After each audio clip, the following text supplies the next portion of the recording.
Hi and welcome back to my channel Dreams and Things with Fallon, and today I want to do my very first vlog, which is my most precious vlog I think I will share with you. Today I want to talk to you about my early miscarriage that happened to me, and I lost my baby at 5 weeks and 4 days. Like I say, it was a precious pregnancy to both me and myself and my husband. We've been trying for about a year, but I would say since Christmas, when we were referred to the fertility clinic, we were taken for some tests. I had a blood test. I have very irregular periods, a couple a year, a couple of 3. It is getting better over the years. I'm beginning to understand it more and look after myself more.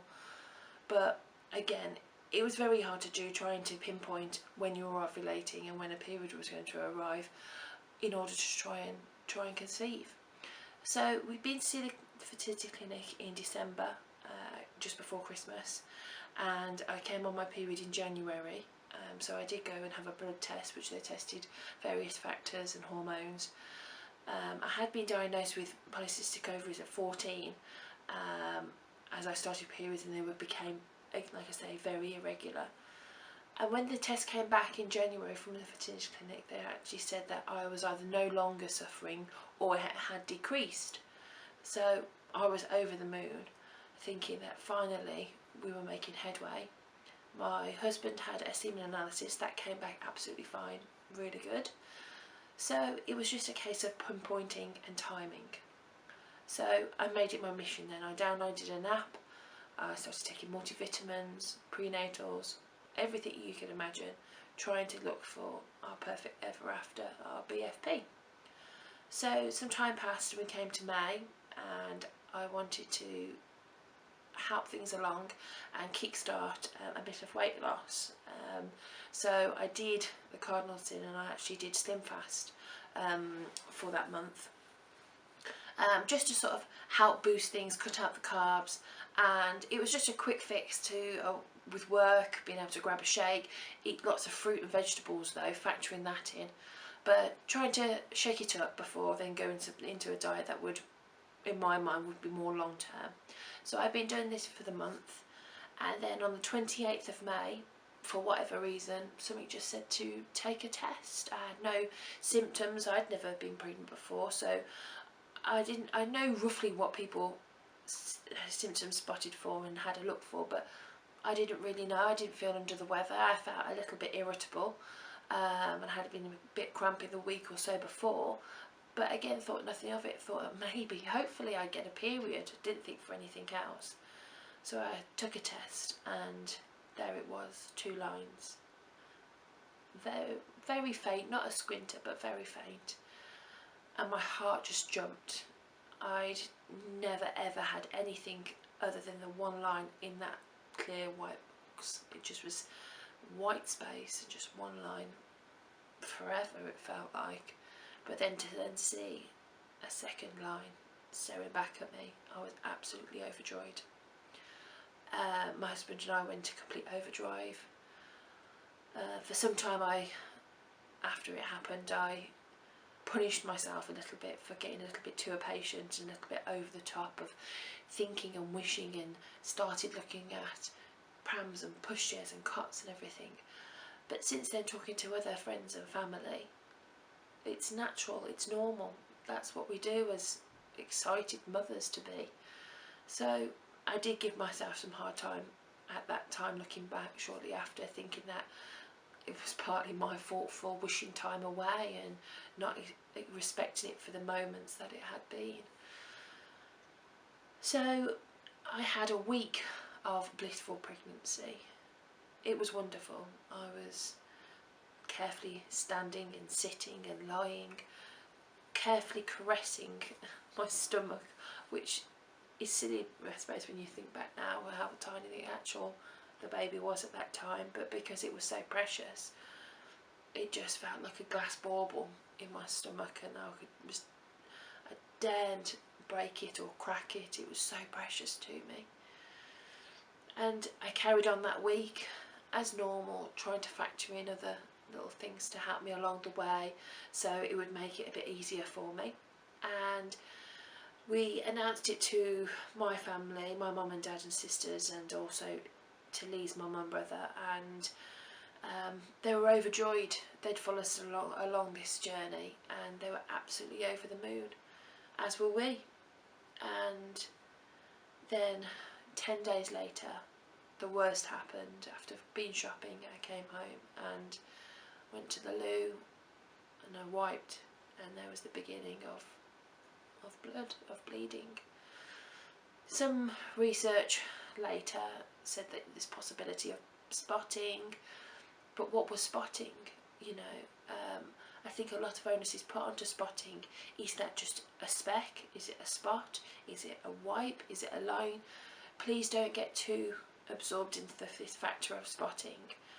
The only thing I could equate it to, and then later talk to the medical professionals about, was just factoring it as I would a period. Was it like I was coming on or coming off a period? How much? But at this time, yes, a serious amount of spotting and dabbing, and there being presence of red blood occurred. Soon after, some cramping started.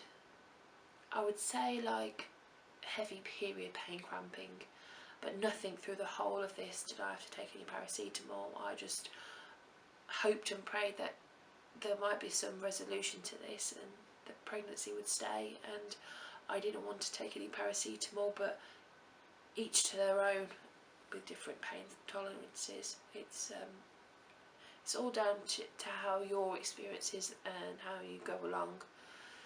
So then later that day I bed rested, and we rang for a doctor's appointment the following day because it was a Sunday, and the bleeding did stem a little bit, the cramping did stem a little bit. I did pass a couple of very small clots when I went to the bathroom, no bigger than, I would say, a pea, 3 or 4. And then I was given some doctor's advice from the doctor the next day. It wasn't my usual GP, unfortunately, but it was a locum. He said to have bed rest, which I did, and it did stem the bleeding. But looking back now, after speaking to other medical professionals from the early pregnancy unit, they do advise not to do that, to have full lay down bed rest, as in their words the clot can then spread around the body. So just be cautious if you get given that advice. And then I went to see a doctor 2 days later, and it was another locum doctor, and he then suggested about having blood tests, which, looking back now, if you are experiencing any sort of early bleeding, my advice to you would be, you know, it's your precious pregnancy. If you want blood tests done, if you want tests done, push to have them done. Don't be afraid. It's your pregnancy. If you need to have the help, push to have it. It is there, but only if you really seek it and really push for it. I feel that there should be a lot more help out there for early stages mothers, for experiences like this. We all turn naturally to like Google, YouTube, friends, family for help and advice and support, but there needs to be more direct. I feel there's quite a lot before you get your positive pregnancy test and after your 12 weeks, but nothing in that window, and I really feel that I should help as much as possible. That's why I'm reaching out to you doing this now, because I desperately needed that at the time. So I went for a HCG blood test. Then I had to wait 2 days after for the secondary one to compare whether it was going up or down. My first number was 60, but this had been probably 5 days after the bleeding started. So whatever number it had been, it must have been higher because I had registered on a digital clear blue test.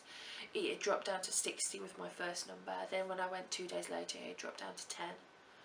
And when it registers 10, it's not a viable pregnancy. So after that time, when it is registered so low, the early pregnancy unit I went to a few days following that, and they confirmed also that the pregnancy was no longer, and they did this with a test.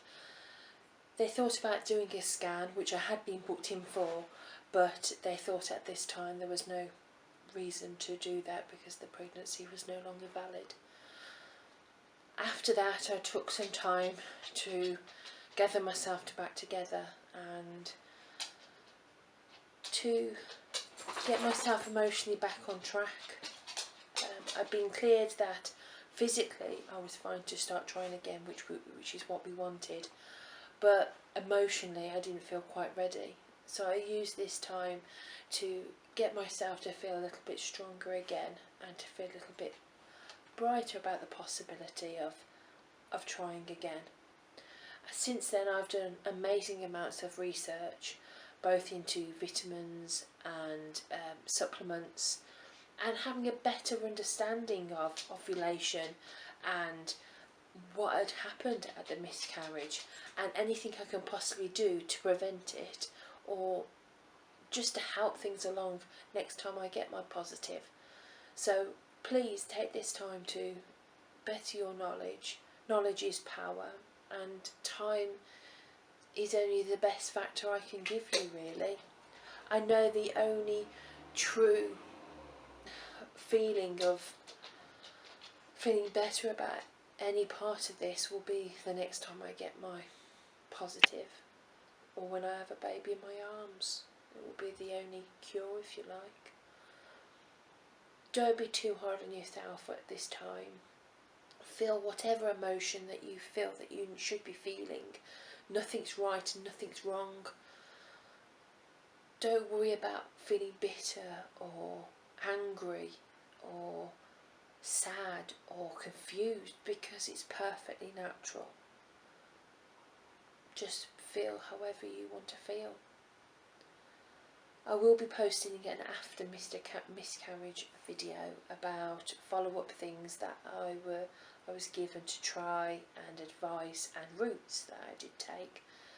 Please like and subscribe to my page. I will be covering more about this matter, TTC, but other parts of my life also, if you've liked what you see.